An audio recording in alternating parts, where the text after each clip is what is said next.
Omzum yükle doldu ama bende vazgeçmek yoktu.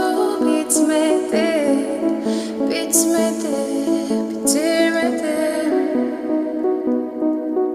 Ben özel değilim ya da öyle bir şey, ama sen varken hep böyle hissettim, böyle hissettim. Yanan her şey görünmüyor olmalı, bunu sen de hatırlarsın da artık